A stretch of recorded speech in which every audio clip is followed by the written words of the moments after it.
तभी से जनता इनको सरदार के नाम से संबोधित करने लगी। तभी से उन्होंने जो देश की आज़ादी के लिए इतने बड़े कार्य किए, देश की जनता के लिए इतना बड़ा कार्य किया, तभी से जनता थी जो उनको सभी लोग क्या कह के पुकारते थे, सरदार के नाम से संबोधित करने लगे, अर्थात सरदार के नाम से बुलाने लगे।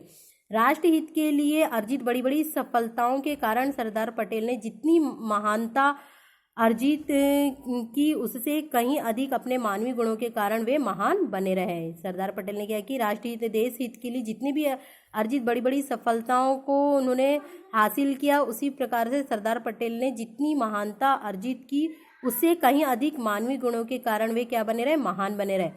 उनके पास हाजिर जवाबी तथा विनोद प्रियता का अक्षय और असीम कोश था। उनके पास किसी भी सवाल का जवाब देने के लिए या विनोद प्रियता ने किसी को भी खुश करने के लिए अक्षय और असीम कोश भरत ने सभी प्रकार के उनके पास भंडार भरा हुआ था।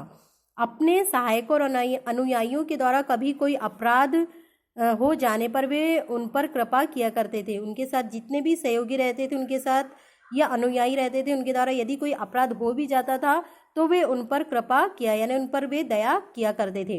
वे उनकी देखभाल और चिंता पितृवत करते थे। उनकी जो अपने अनुयायियों और सहायकों की देखभाल किस प्रकार करते थे, जैसे वे उनकी एक पिता अपने पुत्र की चिंता करता है, उसी तरह से वे अपने अनुयायी और सहायकों की चिंता किया करते थे। पितृवत यानी पिता की तरह। वे एक बार जिस पर विश्वास कर लेते थे, फिर कभी भी उस पर संदेह नहीं करते थे। वे जिस व्यक्ति पर एक बार जब विश्वास कर लेते थे तो उस पर किसी भी प्रकार का कभी कोई शक या संदेह नहीं करते थे। विश्वास से विश्वास उत्पन्न होता है। उनका मानना था कि यदि हम किसी पर विश्वास करेंगे तो तभी हमें विश्वास उत्पन्न होगा। सरदार तथा उनके अनुयायियों के परस्पर मधुर संबंधों का यही रहस्य था। यही कारण था कि उनके सहायकों और अनुयायियों के बीच में इतना मधुर संबंध बना हुआ था। सरदार पटेल सुनते अधिक थे और बोलते बहुत कम थे। वे सभी की सुनते ज़्यादा थे लेकिन बोलते बहुत कम थे। वे जब बोलते थे तो किसी महत्वपूर्ण कार्य के लिए ही क्रियान्वयन की घोषणा करते थे। वे जब बोला करते थे तो केवल महत्वपूर्ण कार्य के लिए, उसको निपटाने के कार्य के लिए घोषणा किया करते थे, जो मानो युद्ध घोष के समान ही होते हैं। यानी जैसे किसी प्रकार जो राजा युद्ध की घोषणा करता है, उसी तरह से वे किसी भी बात को जब बोलते थे तो ऐसा लगता था कि कोई युद्ध घोष के समान ही घोषणा कर रहा है।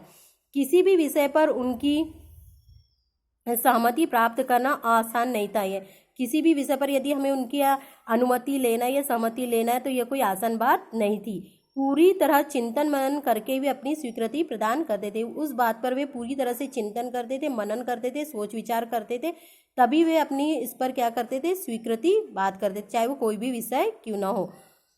भारत के 150 वर्ष के दासता काल में पटेल जैसा व्यक्तित्व उत्पन्न नहीं हुआ। भारत के 150 वर्ष के दासता यानी दास गुलाम के काल में, जब भारत देश 150 वर्ष तक क्या था, अंग्रेजों का गुलाम था, तब पटेल जैसा व्यक्तित्व उत्पन्न नहीं, तब तक के पटेल जैसा यहाँ इस देश में कोई भी व्यक्ति उत्पन्न नहीं हुआ है। उनके जैसा कोई महान व्यक्ति नहीं आया जो मनुष्य की अंतर्निहित शक्ति को पहचानने में गलती ना करते हुए कार्य करे। वे क्या करते थे, जो मनुष्य थे उनकी अंतर्निहित शक्ति को भी पहचान लेते थे और किसी प्रकार की कोई गलती भी नहीं करते थे और ना ही कोई कार्य उनके गलत कोई कार्य थे, तथा उसकी विस्तृत रूपरेखा एक संभावनाओं को भाप सके, तथा उसकी जो विस्तृत रूपरेखा थी उस व्यक्ति की, वो उसे पूरी तरह से अच्छी तरह से जान ले।